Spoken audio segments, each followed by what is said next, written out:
This is Good and Game, a collection of conversations with people living with intention and armed with the courage to make a positive impact in our world. These are heart-centered people from America's heartland. This week we're taking Good and Game on the road to the Arkel Farm in Grinnell, Iowa. And if you are watching this, you already know or have an idea of what's going on. If you are listening, well, here's a little insight of what's happening. I'm recording this intro on my front porch. Yeah, I had to do a little traveling this week for work, and frankly, I was just done being away from home and away from my family. So instead of going into the studio, this is where we're doing it. We're gonna find a way. That's how we do Good and Game. We find a way, and we're gonna keep pushing forward because I believe in making these connections through conversations, despite some of the imperfections along the way. You know, I was talking to my wife earlier this week, and she was expressing how maybe this topic, rising cancer rates in Iowa, it's pretty heavy. And some people might, skip this collection, might skip past some of the stuff that makes us a little uncomfortable, and I get it, I do.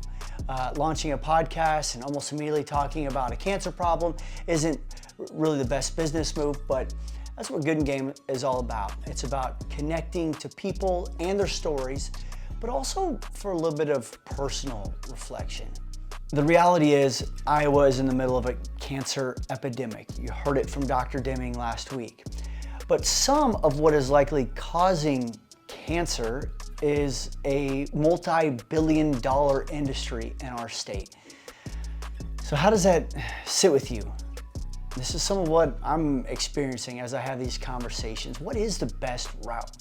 You can't just gloss over the fact that some of what is causing cancer also helps feed America. It's a weird dichotomy, and it's contributing to the finances and the support of this state. So yeah, what is the best route? Well, today's guest is Zach Van Arkel, and he gives us a great perspective of a third generation farmer and some of the decisions that go into keeping that farm afloat. All right, this is a good one. Zach's a good guy. Enjoy the conversation that's coming your way right now. Well, Zach, first off, we can get this thing rolling here. I really appreciate you having me out here. Good and Game on the road. Yeah. First time we've ever done a setup in front of a John Deere tractor. First time we've done a podcast in this shop, I'm pretty sure. Okay, fair enough. We're going to dive into all sorts of topics here, but first thing I want to start with is that you guys are days away from beginning harvest. Yeah. Take me into what's the energy, what's the vibe like around here? What goes into harvest?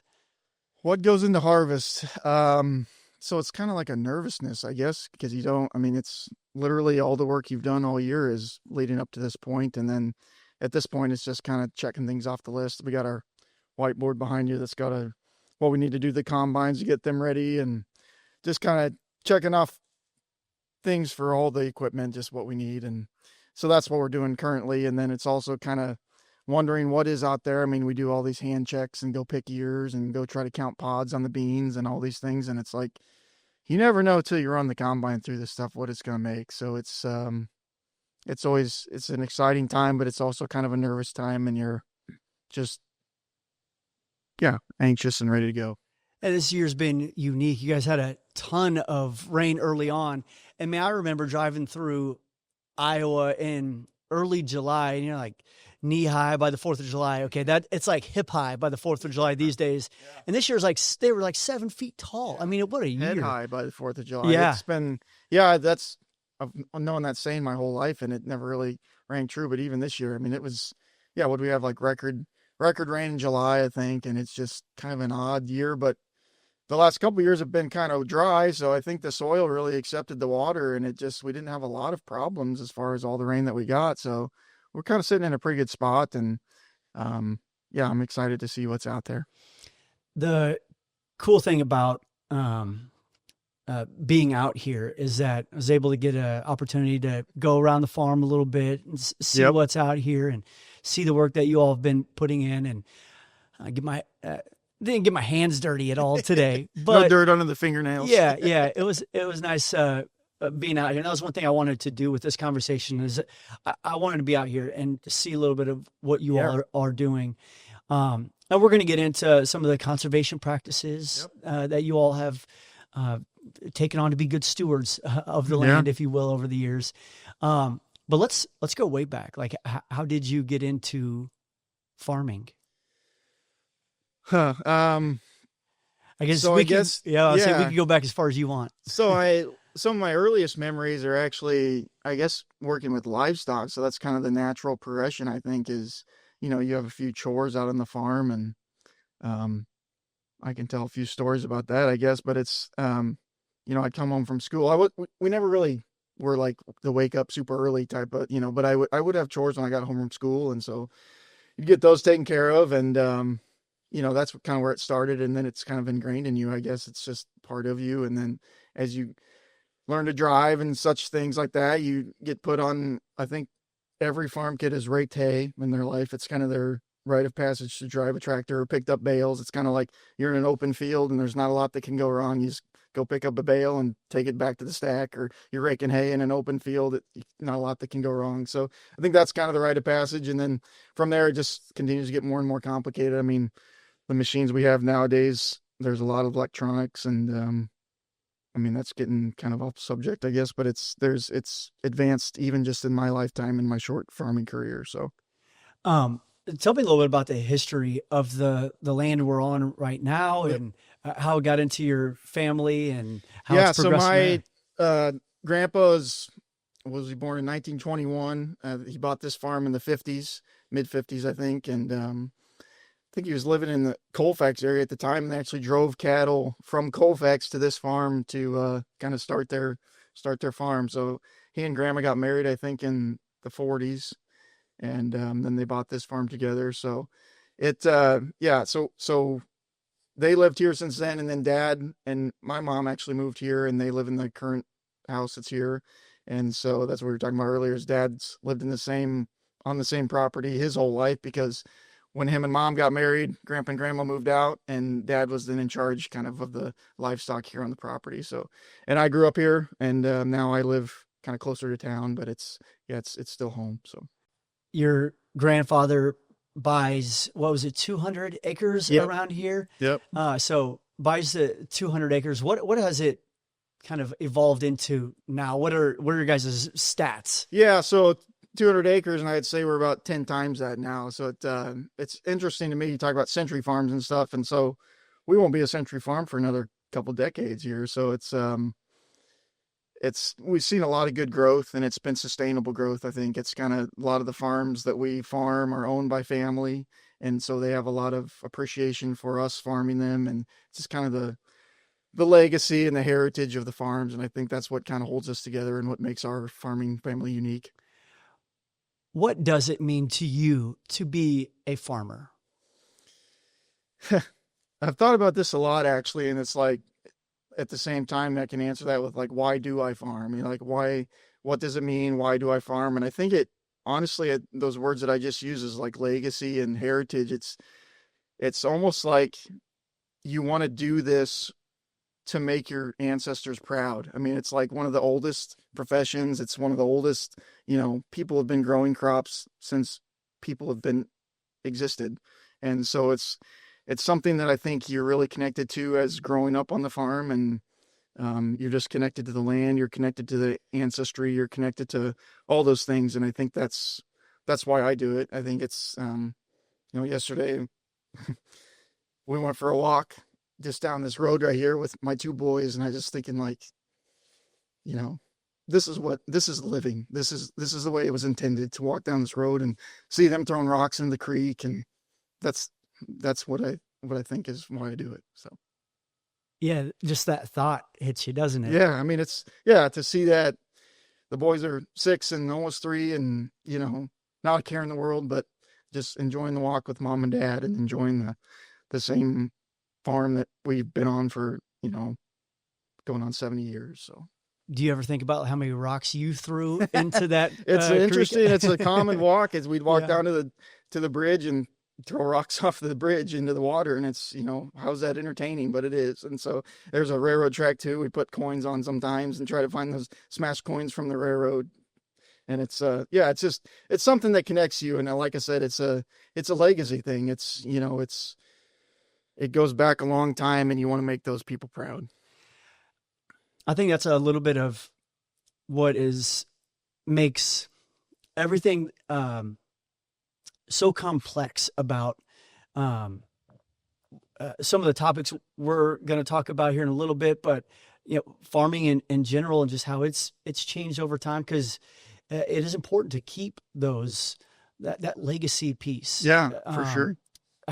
What would you tell somebody? Looking at somebody, I don't have a full appreciation for what it means to have, a grandfather that bought the land and a father who continued to work on that, handed it down to you, and then on to, your kids will probably do the same thing that the 3 generations prior did. What does that mean to a family? I think it's like, if you think about the house you grew up in and where you were raised, and that's sticks and siding and, and it's can be blown away in a storm, but it's like the ground that you grew up on, the acres that you grew up on, where you were born, the tie you have to that because you've raised a crop on that. That ground has been there since the beginning. I mean, think of, back when this was prairie or even before that, but it's like that ground's not going anywhere. I mean, it moves and shifts and might change, but it's like, it's been there versus, that home you grew up in, you have that connection. Everybody's got connection to a home they grew up in, but that home was likely going to get torn down, or it wasn't here when the bison were roaming, it's like to have that connection to the ground, I think is what makes, the farming family unique, is just to be there and to have that connection.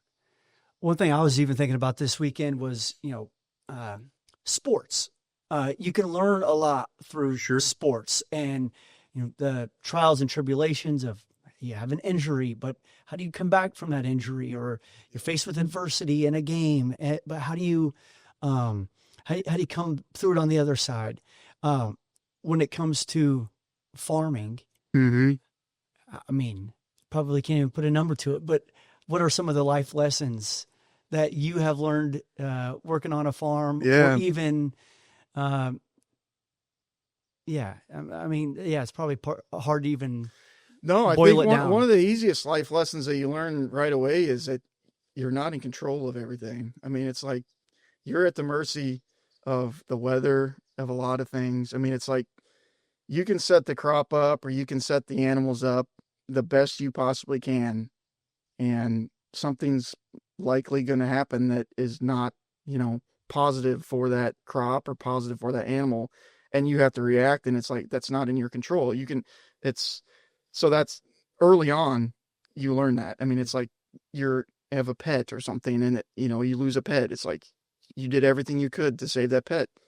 It just didn't work. And it's the same this year with the rain. You can't control. We got plenty of rain. The previous 2 years, we didn't have plenty of rain, but we still raised a crop. We're still here. We're still, fighting the good fight and going into this next crop season and next harvest excited and ready to go. So that to me is the biggest lesson, is just not being able to control, and just then requiring, I guess, to have a faith or a trust that it's going to work out. And if it doesn't, then it wasn't meant to be. So that's kind of just, I mean, simplistically, that's what it boils down to for me, is just, you got to roll with the punches.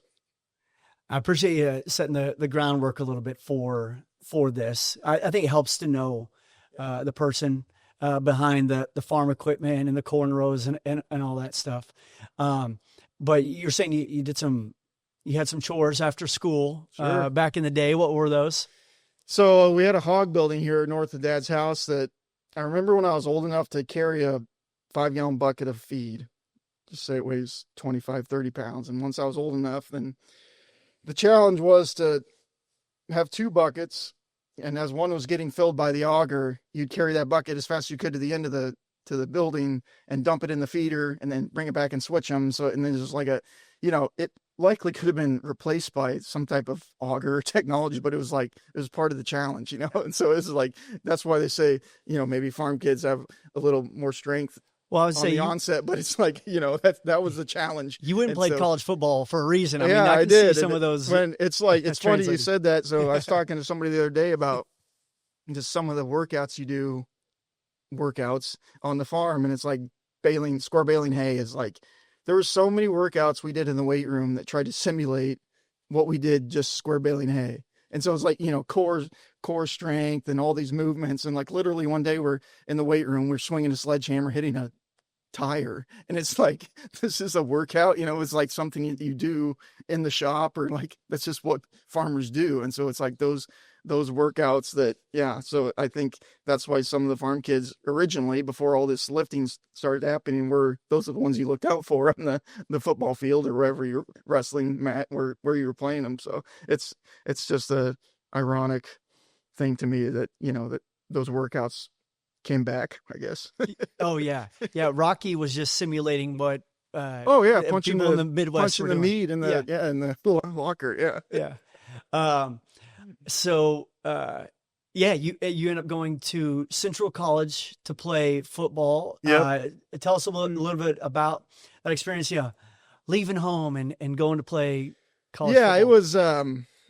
It was a good thing for me. I mean, as a farm kid, you're kind of, you have a close tie to home, and it was, a good atmosphere, a lot of good people, good coaches, and a lot of people that kind of formed me into who I was. But I learned a lot of things about hard work and stuff, but I had a lot of good examples through grandpa and dad for hard work too. So, but it was just kind of establishing that outside of family. And so, you grow your family through that experience, and Central was a great experience for me to play football there and just, grow academically, but also grow as far as hard work in a team.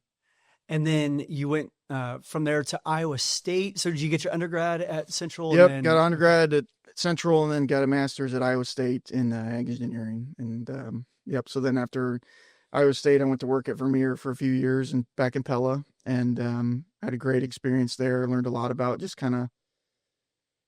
just different parts of the world and traveled a bunch. And it was really a great job for me because, this small town Iowa kid got to go. I went to Thailand once for Vermeer, and I went all over the nation, supporting our equipment. And it was just, I saw a lot of different people, interacted with a lot of different people, learned a lot about just kind of business and just interactions and communication. So along the way through your college experience, did you kind of have a plan of one day I will come back to the family farm? Honestly, I think going through college, I didn't really think that. Kind of when I was in high school, it was kind of a rough patch. I mean, and I think my dad was pretty adamant about you're getting an education, and if it works out, it works out. But it wasn't until probably I was in graduate school, stuff started turning around, and farms had a pretty good few years, and it became a possibility, but I was still going to go work somewhere else and kind of, get some experience somewhere else. And then, just kind of worked out that we gained a few more acres, and it worked out for me to come back. And, I think in the back of my mind, it was always an option and I wanted it to happen, but it wasn't something I was going to push towards. But I'm really grateful that it did. And I'm very fortunate to have the current situation that I'm in with the way the family works and the way that it's all worked out, and being able to work with dad and being able to raise our boys on the farm. And it's just, I'm in a great situation.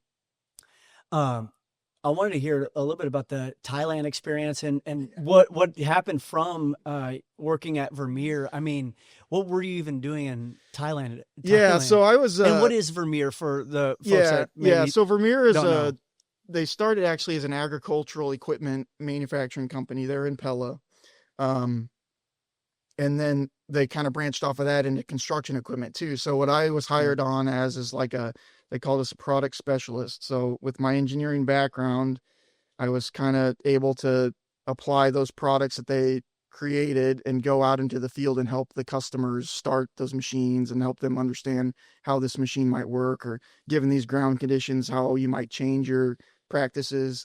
And so the machine that I started on, which is a very kind of monotonous machine, was a post pounding machine that drove a post to then set a solar panel on. And so Thailand had a lot of solar panels going in. And so they purchased, or a company in Thailand purchased this machine.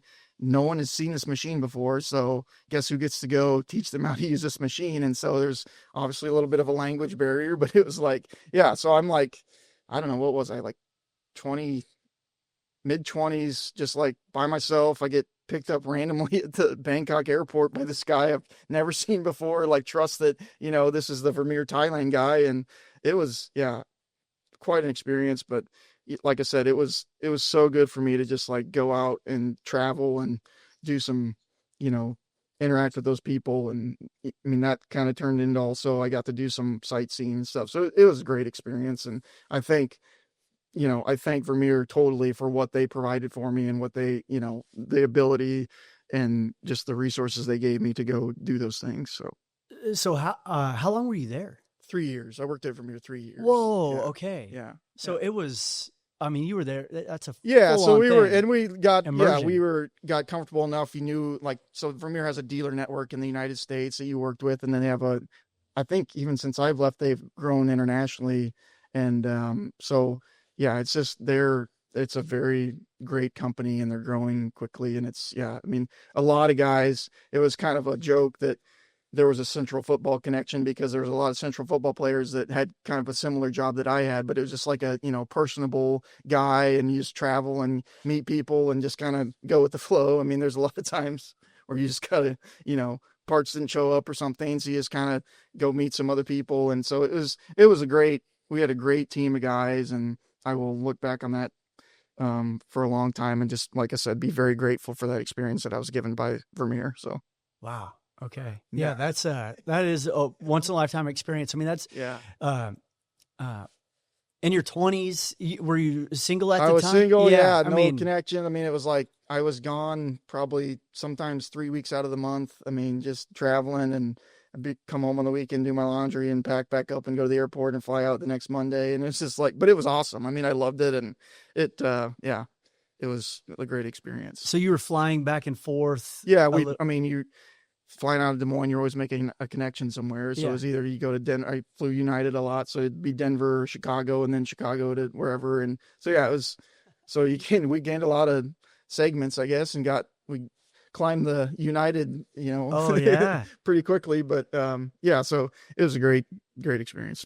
Wow. Okay. So how much longer after that experience were you called to come back and help out on the family farm? And how does that call go down? Yeah. So it was kind of like, I don't really know exactly what the timing was, but it was kind of, Dad was kind of doing it himself, and Grandpa was still helping a lot, but Grandpa was slowing down. And so that would have been 2015-ish, and Grandpa would have been in his 80s, mid 80s, no, 90s. And, so he was slowing down, and Dad was, hiring people and having people help seasonally, but he needed somebody. And so it worked out. And I remember, like, I specifically remember the day that I was done at Vermeer, and then I think it was in October, and the next day we were harvesting. So it was just kind of like this odd transition to the position I was in, I had a cell phone from Vermeer, and it was like constantly ringing, and I turned that in, and then I was like in the silence of a combine the next day. So it was just like an interesting, change in events. So it was great. And I've enjoyed it since. And, there was a network that I had at Vermeer that I missed those guys right away, but I still stay in contact with some of them. And it's,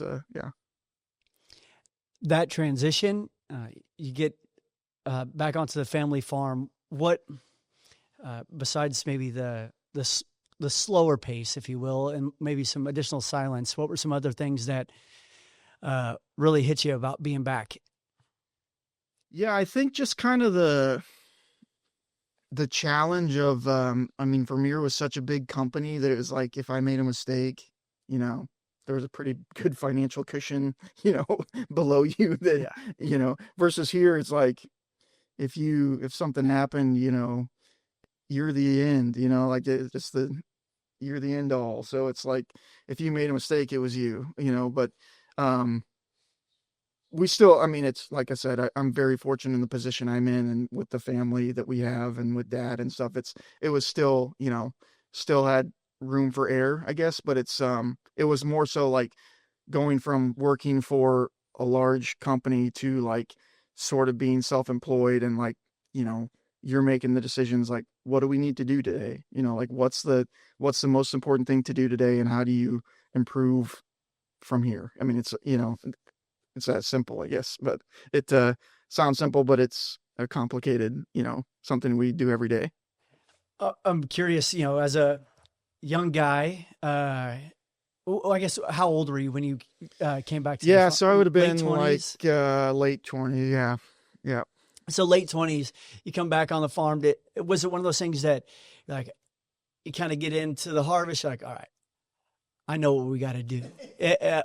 How, how how many ideas did you bring to the table, Yeah, and how receptive was it from the yeah, I think two that's any generations ahead of you? farming family or any family business, I think has that, like the younger generation has an idea and the older generation has a different idea or has an opinion or, but like I said, with dad and grandpa around, they were flexible and allowed me to, make some decisions, but it's still like, there's no substitute for wisdom and experience. And it's like, you know, you're always asking that older generation, like, what's your thought on this? Or like, what do you think about this? And they might have no experience. And so then you're the guy, or they might have a lot of experience and say, yeah, I wouldn't do that. But, it's, yeah, I think every farming family, or like I said, every family business that would listen to this would have a story or an example of,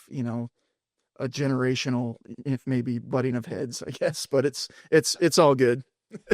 Yeah, I there aren't many industries that have this dynamic where it We is family passing on the work, or multiple generations working together, especially at scale, like you see in a farm and a farm in Iowa.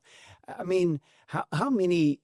And I was reading some statistics preparing for this podcast, and I read that 90% of farms in Iowa are owned by families, but some, like 50%, only 50% of those family farms are actually run and farmed by those families. Yep. So I don't know, how much pride do you take in the fact that you all are still kind of doing the thing? Yeah, I think I mentioned earlier, like we're in a very unique situation where a lot of the ground that we're farming was directly purchased by my grandpa or by my dad or by my aunts and uncles. And so we are very closely tied to the family.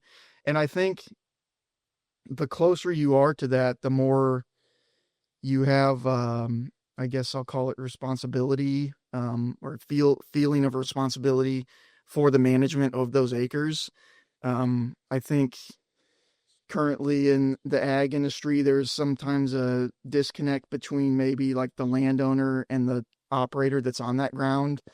Yeah. And, or the operator doesn't see it as, like a family asset. It's just another farm that they're farming. And that might be getting controversial a little bit, but it's like, to really have that connection to the ground, I think you really care for it more, feel more responsibility or feel like you need to, do the right thing on that ground. And I think, um, there needs to be more of that. I think it needs to be, those landowners need to know what's going on their ground. I think they need to know what their operator is doing, as far as conservation, or what kind of practices are they using? Are they no-tilling? Are they doing full tillage? And it's just, um, whatever they want to do. So I think it's, the more I grow up and have experience, it's communication. It boils down to communication between the landowner, the operator, the family. I mean, and I think that's why, I think those lines need to be open, and I think that's where we're at, and that's kind of what I think. That's why, honestly, podcasts are becoming popular, because it's like, people are communicating, and it's just like this digital media is allowing people to talk and get really deep into some conversations. So it's a great thing. Yeah, and that's why I enjoy having this platform and this medium to be able to have a conversation like the one we're Yeah. having today. Because as I said before, I don't have like a ton of farming knowledge. You guys Yeah. are driving me around talking about, certain terminology that was just like a little bit over my head. But I mean, I think that's like the only way we can fully, as all people living in the same state, come to an understanding of exactly what is going on. Yeah. And how can we appreciate and understand, from me being a Des Moines guy or a city guy, to then fully understanding what you all are doing out here. What what are some of the conservation? Actually, let's take it back a little bit. How much of the family history, and you kind of touched on this a little bit, of owning the land and owning and working the land, how much did that influence the conservation practices that you all have installed over the last 3-4 decades? Yeah, I think it's a huge influence. Honestly, the family ownership kind of model, I'll say, has given us kind of the freedom to manage it the way that we think it needs to be managed. And I think, selfishly, some of the practices we're doing as operators, who we're trying to make the money off of the ground. As operators, we don't want to farm the ground if it's not going to provide a return for us. So some of this, more marginal ground that we're putting into some of these practices, that was our choice, because it was, selfishly, we weren't making any money on that ground. So it's like, just get it out of production and, put it into these practices that allow us to still get a return as landowners, but as operators, we're not losing money. So I think that's what kind of the structure, the way we're structured as an ownership, why we were able to do that so quickly, is because, guys want to farm. If it's not owned by you, you want to farm as many acres of it as you can to try to gain. But if you own it, you want to just have the best return on that ground, in addition to, to farming it. So we don't need to farm every single acre of every single farm if there might be a better practice for certain areas of that farm, I guess, is what it all boils down to me. So that's kind of why we've decided to do what we've done. And some of the things that you all have done is take advantage of the Conservation Reserve Program. Tell us a little bit about what is CRP and how you all have implemented it here on your farm. So the Conservation Reserve Program is a federal program. So you can sign up, or you can bid acres to go into that program. So if I have a field that's 100 acres and there's 5 acres of it that I think need attention, or are on a steep side hill, I don't want to drive my combine on that side hill, or it's not producing on that side hill, you take those 5 acres, you go into the Farm Service Agency office, and you sign up those 5 acres and say, hey, I'd like to put this in perennial grass or some perennial vegetation that, is going to be good for the soil. It's going to hold the soil there. It's going to have great effects for wildlife, for the environment, for bugs, for everything. And then the federal government will pay you via taxpayer dollars, will pay you for those 5 acres we look at it as kind of like a rent, that they're renting those acres to put those acres back into that CRP program. And that's what we've done on a lot of acres on some of our farms. And we hope that continues. Yeah, and with some of the conservation practices, you have that, you're talking about basically prairie land, 5-acre stretch on a side of a hill. That you have that aspect of it, but then you also have 2 streams running through your property, and you all have CRP grassland along that. So Take us into what that does, not only for your all's soil, but then what that could do for the filtration of the water prior to reaching the stream. Yeah, so it's, 2 streams on the home farm, the original 200 acres. So we have streams.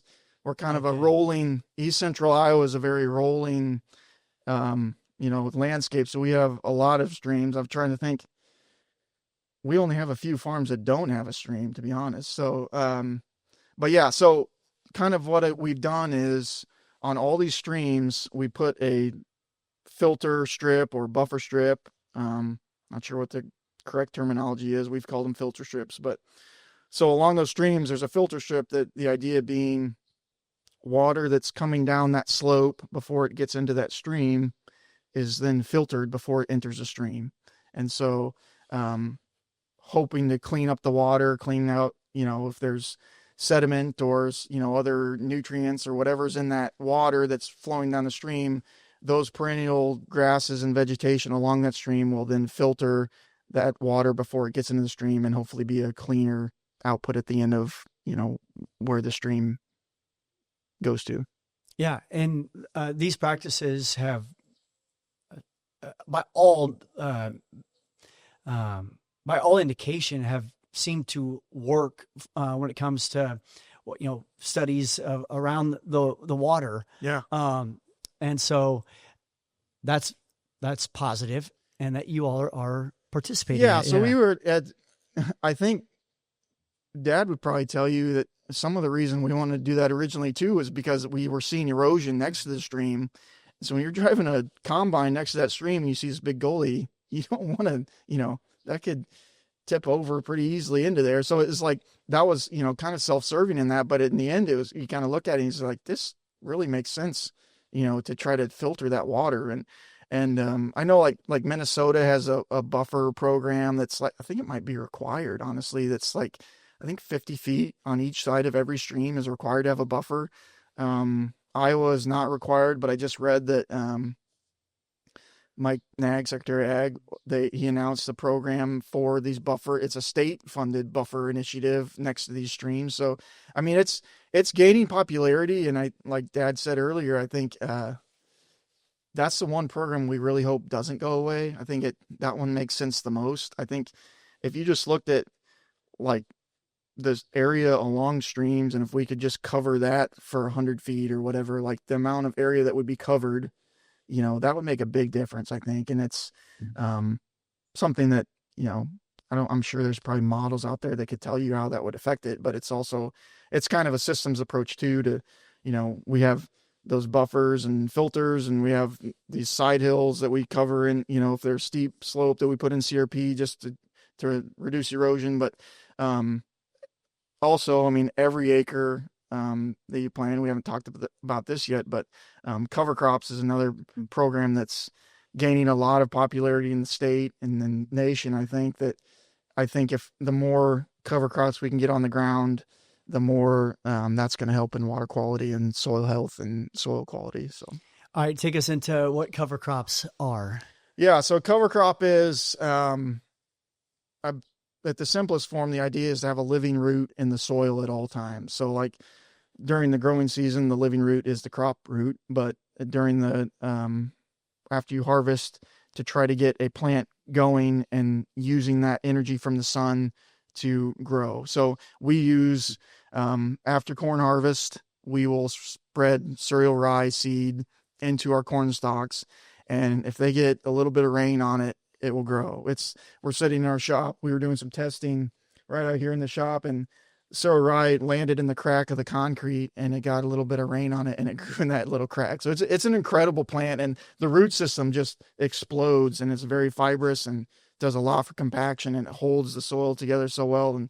And yeah, I mean, it's we've been really happy with the results of it. The raise in organic matter, I think, is going to be there. It is another management thing that we have to manage. I mean, it's something that, like I said earlier, you're not in control of it. Last spring, it was wet in the spring. We had some rye that got out of control. It was like super tall over your head. And like, we were like, what are we going to do here? And, it ended up being fine. You know, at the end of the day, it ended up being fine, but it was like one of those things where you're like, why are we doing cover crops again? Like what, like, why do we do this and put ourselves through this? But it was, you know, I think it's still the right thing to be doing, and it's got to be good for the water quality and soil health. And you're not harvesting this Nope. this rye. The idea is just to cover the ground from the time you harvest the cash crop, in our case, corn or soybeans, until the next spring when you plant that crop. And so that's the idea, is to just cover the ground. I had a professor at Central actually that talked about, if you have a bald spot on your head, you know, if it starts raining, where does it hurt when the rain hits you? Is on the bald spot. But if you got hair, it doesn't hurt as bad. So it's literally what I think about when I see this rye start to grow out on the, you know, above the ground. It's like it's covering that soil just from that raindrop, that little raindrop. When it hits the soil, it kind of blows up a little bit of that soil, and that starts the erosion process. But if it's covered, like you think about like the natural prairie, a raindrop never hit soil. I mean, it never hit the actual, what the plant was growing in. It hit the leaves of the plant. So it's kind of it's something that, you know, we try to keep covered.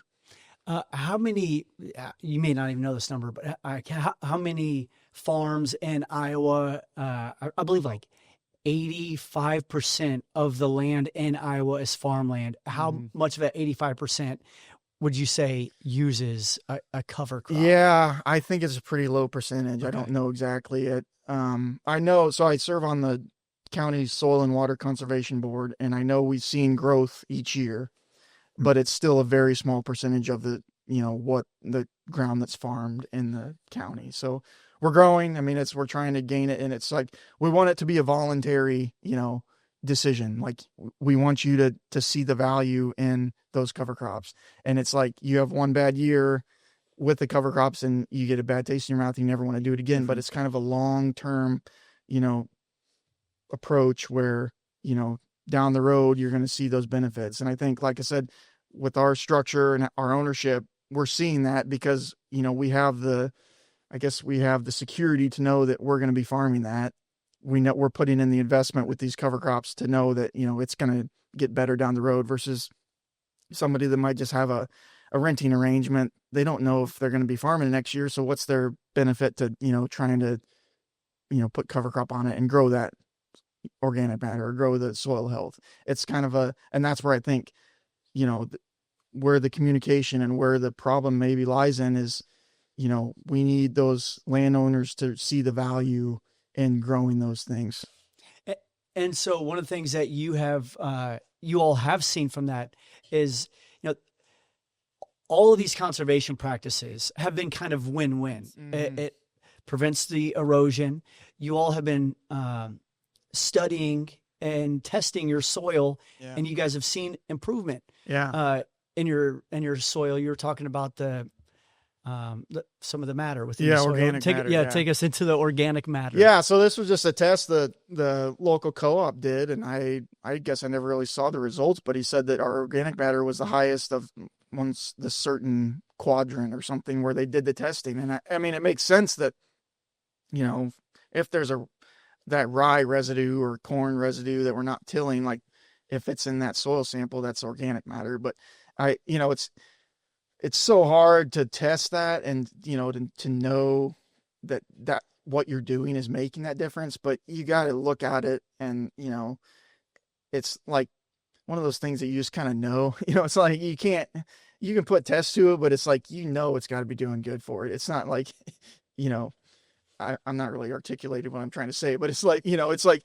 it's got to be good for it. It's the natural system. It's a living root in the soil at all times. It's got to be developing that soil better than just bare dirt all the time. So it's, you know, that's kind of where we're at. And we know we think and we know it's the right thing to be doing. And that's why we've chosen to do it. Like I said, it does require more management, and we're kind of, you know, always on the verge of like, you know, are we doing this right? But I think there's enough resources out there now where I think people are kind of getting a hold of it and knowing how to manage it.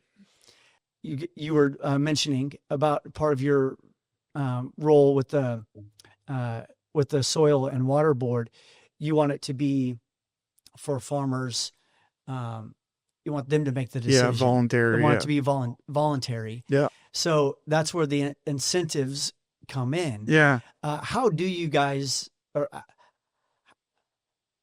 how much of a balance does there need to be when it comes to voluntary incentives and then the R word? Yeah. Yeah.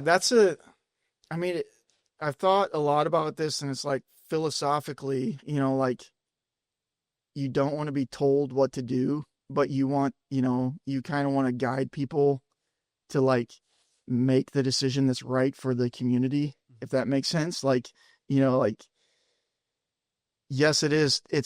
And sometimes I think this is, without trying to get political. So like taxpayer dollars are paying us to not farm less productive ground. And so it's almost not that I like feel guilty, but it's like, it was self-serving kind of to not put those acres into row crop production and to put them into CRP. And at the same time, we're getting a return on that. And so it's, I'm not sure, yeah, like what the benefit is to that taxpayer, or if that taxpayer is seeing that benefit that the CRP programs are providing. It's a cleaner water is the goal, or, less erosion is the goal, or less, hypoxia in the Gulf of Mexico. But it's like, is that taxpayer dollar, getting that or achieving that? And I hope it is, but at the same time, it's like sometimes I struggle with, where is that tax money being spent? But at the same time, we need it, I think. But I think maybe, are you understanding what I'm trying to say? Absolutely. Yeah. No, I fully get what you're saying. And as maybe from my end as a taxpayer, that's where I'm like, yes, this is part of the deal. This is part of living in Iowa in an agricultural state. There are some things I don't love about it all. That's for sure. But I love more of Iowa than some of the stuff I don't like. But then that's where there is the disconnect, is when there aren't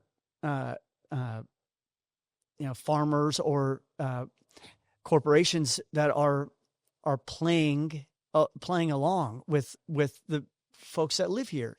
And then we end up in the situation where we are now, where the nitrates in the water are out of control, and Iowa is one of only 2 states in the entire United States where cancer rates are rising.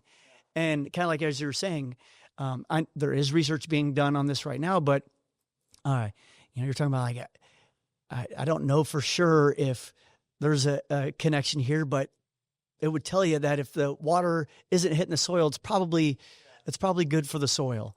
Well, that's kind of maybe how scientists are and doctors are looking at this. Like, if you lay a map down and you look at where most of CAFOs and some of the ag corporations are, there's a lot of cancer around those those areas. And I think, what's that saying? Is like, correlation is not causation, or something. But it's like, I honestly think we don't know what we don't know. Like, it's, there needs to be more studies done, I think. And I don't know where that funding comes from for those studies, but it's like, we need to get to the bottom of it, I think. And, that's part of improving society. And like I said, philosophically, it's like, you take a step back and say, like, what's our end goal here? Like, it's improving, humanity, or it's improving, society. And, I think that's kind of, we play an interesting role in that, we're the stewards of this land. And it's like, we try to, we're trying to do it the best we can, but it's affecting people. But it's like, how can we do more? Or like, what can we do to continue that? And, I think we're on the right steps and right path, but it's like, it's such a huge industry and huge, problem, and huge just scale of things, that it's like, you can't get discouraged. Just keep taking small steps towards it and just keep making your way. And that's what you got to do, I guess. Our friend Tommy Hexter of the Iowa Farmers Union, he'll often say, Iowa farmers are ready to listen. They want to help. They want to be a part of the solution. You're here on the ground floor.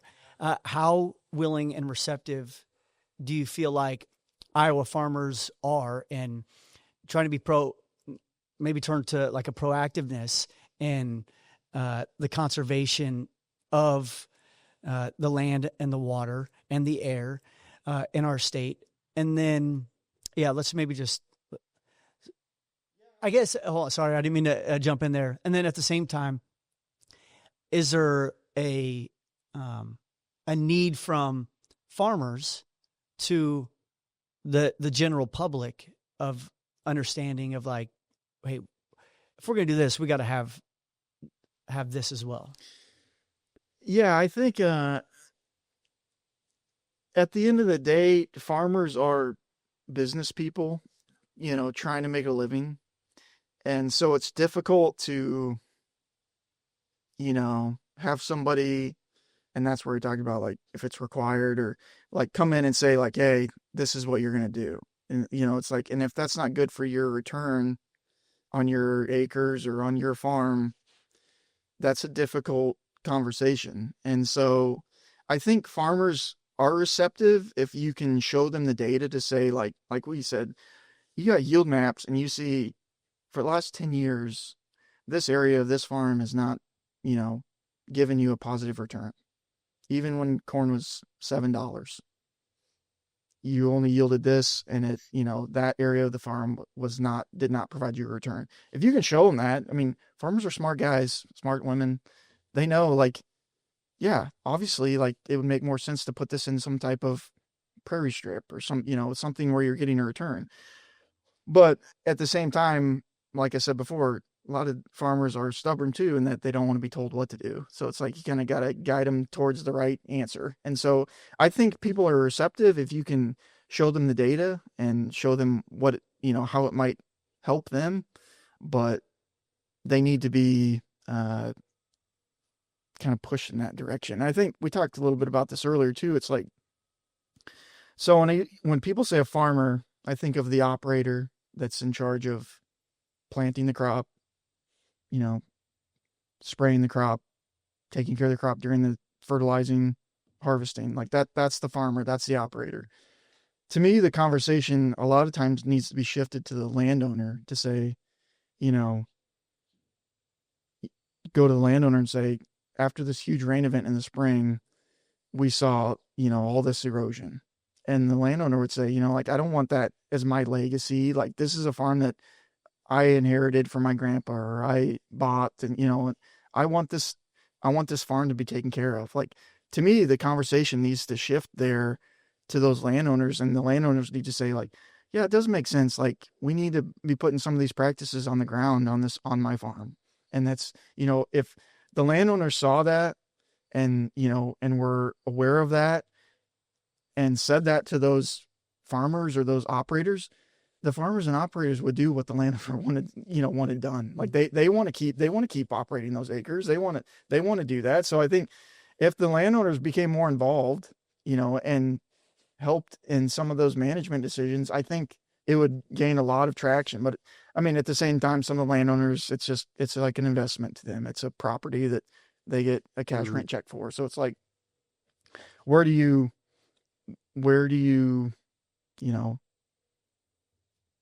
draw the line between what the landowner needs to do or maybe is responsible for, and what the farmers needs to do and then what they're responsible for. So I guess that's kind of as an operator, that's where I'm seeing some of the disconnect.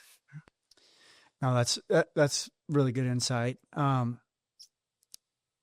were talking about, prior to this, how this whole conversation and, a lot of this piece is revolved around the IEC, Iowa Environmental Council, Harkin Institute, and Iowa Farmers Union have teamed up to research and get more understanding, as you were talking about, of what link there is between Iowa's environment and the rising cancer rates in our state.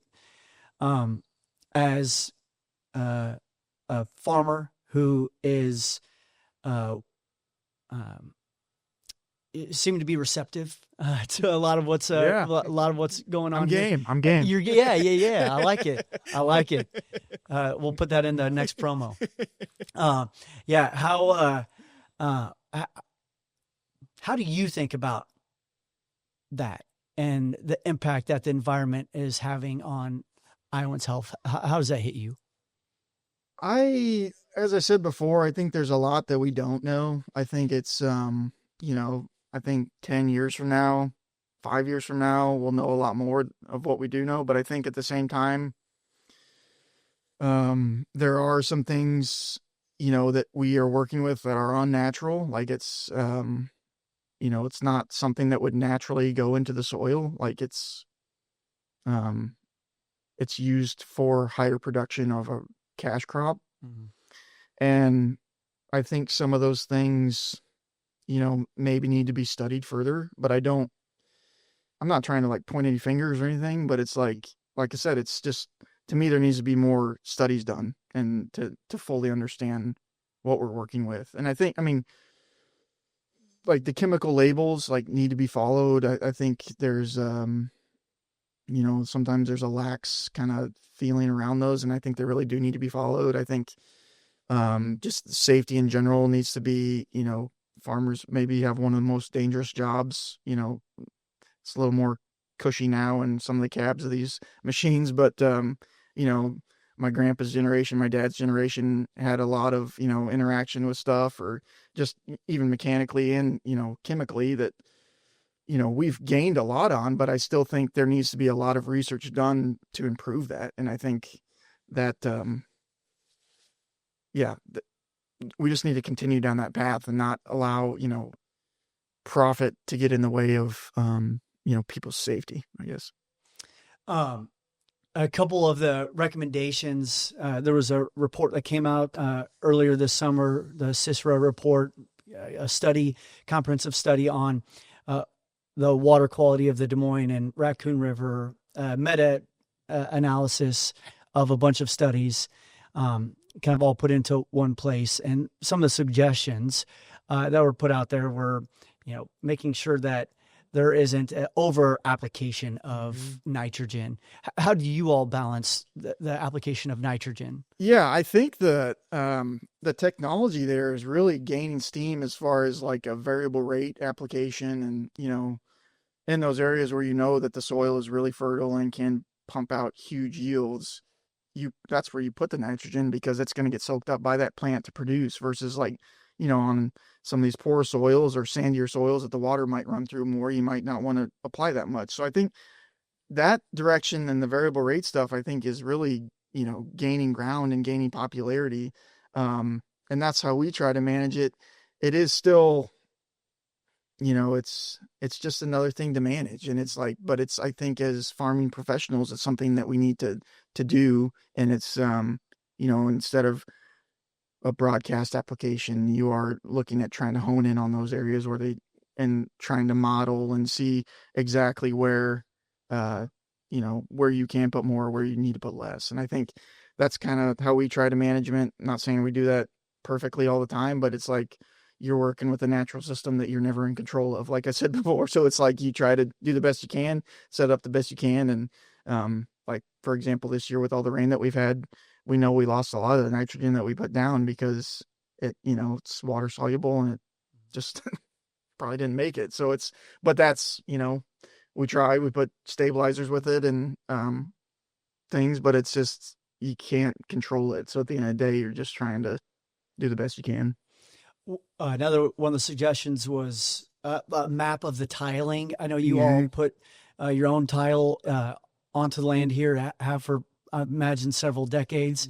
How do you, you guys were telling me also some of the challenges that come with tiling, which I never even thought of, roots of trees diving into the tile to soak up the water, and that causing issues and water to bubble up and sit there and cause more erosion, right there at that point. But what's your kind of thought on that suggestion from the CISRA report of mapping out the tiling, making sure that the tiles are flowing away from streams and into proper areas? Yeah, I'll tell you, if we had a map of all the tile on our farms, it'd be a lot simpler to kind of diagnose some of the problems we have, because it's like we fight that a lot. We actually have it's like a high tensile rod that we stick up into the tile to see where it goes. I mean, if it's not the stuff we've done recently, we map with a GPS, but there's a lot of tile that was probably installed in the 60s, 70s, clay tile,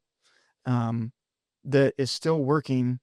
And, we have no idea where it goes unless we dig it up and dig to it. It's like, it's crazy the amount of water that's flowing underneath the ground that you have no idea about. But yeah, I think the tile, it's, there's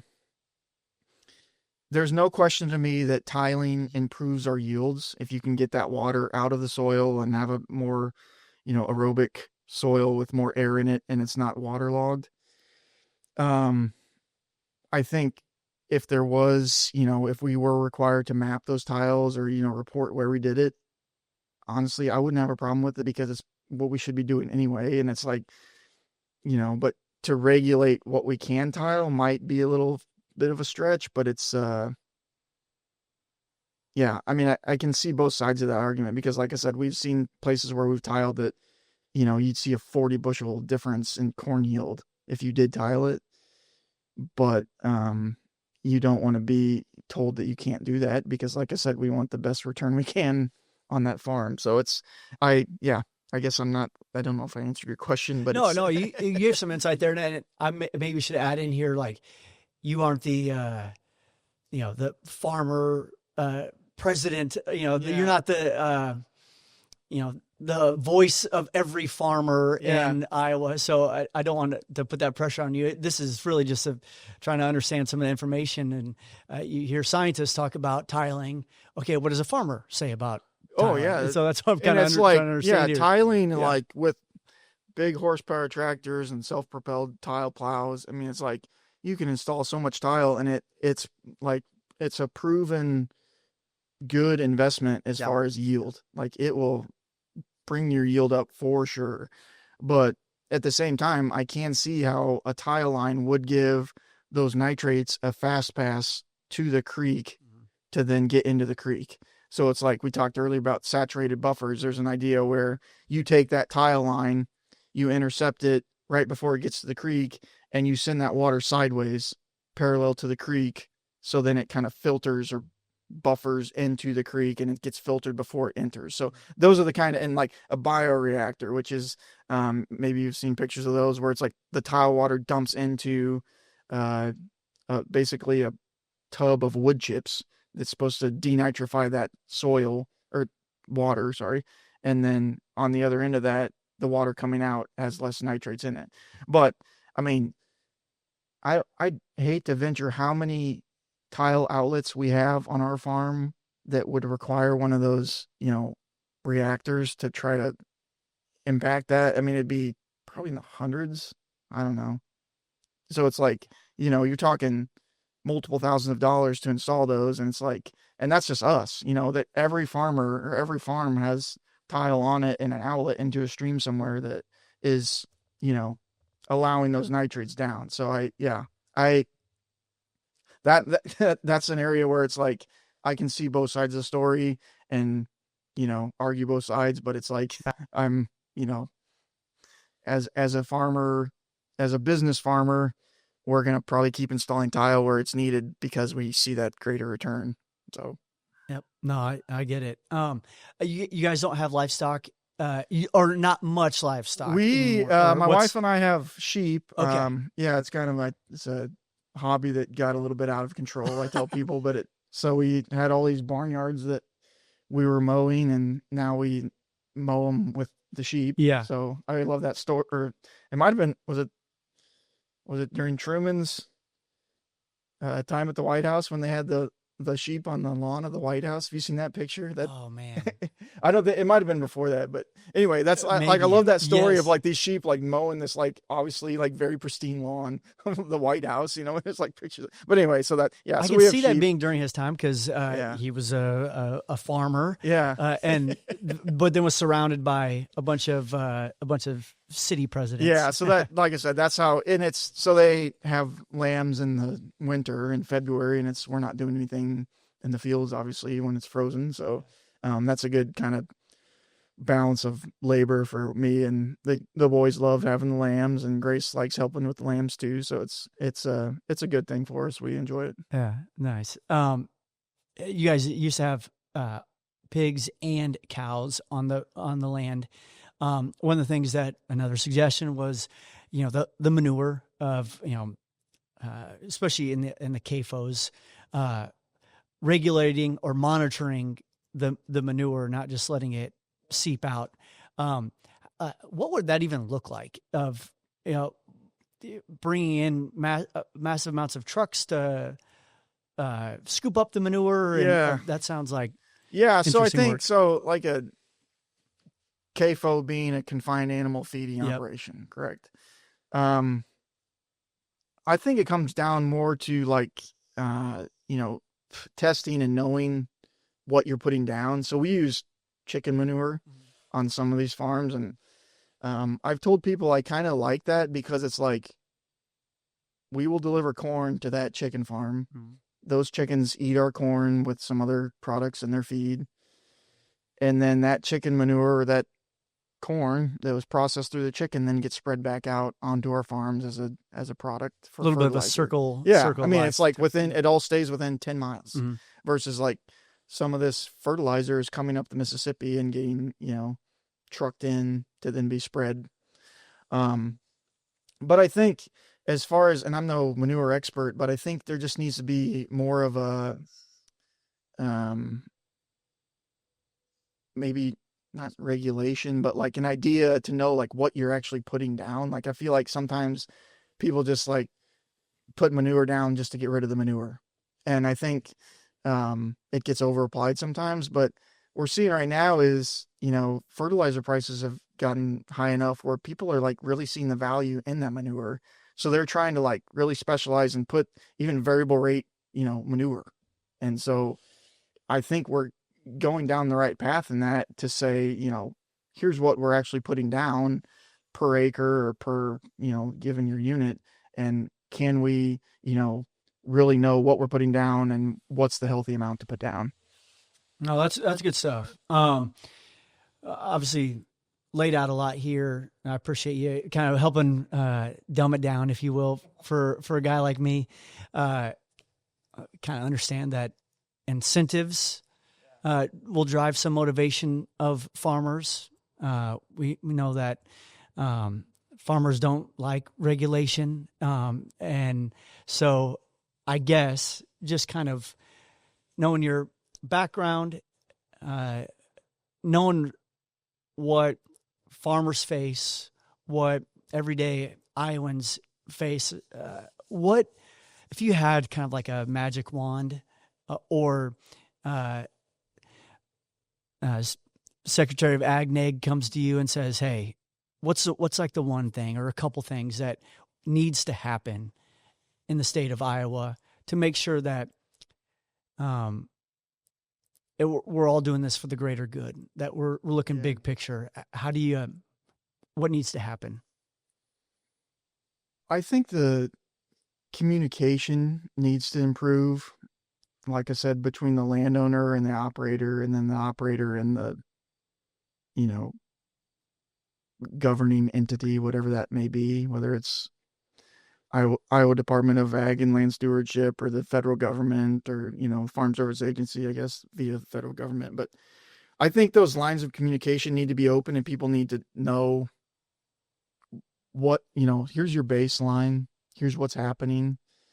And I think at the end of the day, people are good, like I want to believe that, and that they will make the right decision towards what's good for others. We're kind of live in a world where it's like seems to be kind of self-serving and like get ahead at all costs. And it's like, but I think at the end of the day, if you bring it down to baseline, like people want to help other people, and we got to get to that point where people know where we're at and how can we help and what can we do to get ahead. And is it, I don't know, I'll rely on scientists to, is it, Iowa has some buffer program that 100 feet on each side of every stream is required, hopefully signed up for, not required, but like here's the benefits, or make it, financially good enough for those landowners and operators to think, it's a no-brainer. Is that it? What is it? I don't know what the answer is or how we get there or where the funding comes from, but it's like, I think at the end of the day, people need to know and just be informed. And I think that's what, I guess if I could wave the magic wand, like inform everyone, and I think if people were informed, then they make the right decision from there. And that's kind of what I would say. Yeah. I feel like there's a potential for like every conservation practice or anything that has sustainability tied to it might like be on the chopping block these days. You guys were talking about how great the Conservation Reserve Program has been for you all. You've had some ups and downs throughout it, but you'd say like a net positive? I would say a net positive for our family, for sure. So at the same time I talk about the CRP program, I think there's people that would think of it very negatively, in fact, in thinking that like I'm competing against my federal government to gain acres. And so we talked about how we decided to get rid of our cattle because we couldn't graze the CRP. I think so. Southern Iowa is kind of more cattle country. Yeah. There's people that have bought farms in Southern Iowa that have been farmed. I'm saying like, just say an outside investor from somewhere that doesn't live in Southern Iowa buys a farm in Southern Iowa for deer hunting, for example. They put that entire farm into CRP. And so those economic dollars that farm was providing for maybe a young farming family in that county are now not there, and they're leaving to pay that landowner that lives in, Des Moines, to say. And so I think that CRP can have a negative impact too. I think to put entire farms into CRP is not sometimes responsible. Like I said, we're trying to farm as much as we can that's profitable, but we try to take the weaker areas out and put them in CRP. And so that's why you see a lot of our ground has these strips, and, to a person just driving around, be like, why is there a random grass field right here? Like what, but it's like, it was all deliberately planned, like how we farm it and, the contour that we follow and how we plant it and things. But like I said, some of these farms that are just like, they buy the entire farm gets put into CRP. I'm not sure that's a healthy thing, but, I think if managed correctly, it could be a very good thing. And that's, I guess, where I stand on it. Right. All right. Well, I know you guys got some more work to do, and got stuff coming up next week. You were talking about being nervous about, like that nervous excitement about harvest coming up. But it's probably a good time. We get the boys on your lap. It's my favorite time of year, but like I said, it's also like the most like, you're just like, you're at the bottom of a huge mountain. Sometimes it's like, I have this story about my nephew. He was riding with me, and I think he was like 5 at the time, and we were on this farm back here. It's got a big hill, and so like if you look to your left, like all you see is corn, like up and over the hill. And he's like, I remember this, we were combining this, and he's like, we have to combine all this over here. And it's like this daunting task. And he's like, we got so much to do. Yeah. As this 5-year-old, like coming to this realization, like we have to do all this. I was like, well, not today, but it's like, you just kind of keep plugging away. And I think that's kind of, the life of a farmer is just like continue to just improve one step at a time and just keep going. And it's like, I joke sometimes that our farm name should be like the tortoise and the hare, and we're the tortoise. Cause this is like, just keep going. We're not going to be the fastest, but just like keep working towards the goal and keep working towards that finish line. And so that's what the motivation is, and the kind of the ethos is for the next couple weeks, months, I guess. So. All right, man. Soak it all up. Yeah. Appreciate your time, Zach. Yeah, you bet. Thanks. Awesome, man. That will do it for episode 2.3 of the Fall 2025 collection. Thank you so much for tapping into Good&Game. I really, really like Zach, and there's gonna be more from him in the future on this full piece on WHO 13. A lot of good stuff from him. If you haven't already, be sure to follow us on Spotify, Instagram, and our YouTube channel. Of course, we're on Apple Podcasts. Subscribe, like, just interact with us on all those social media platforms. All right, have a good day. Be good, but be game too.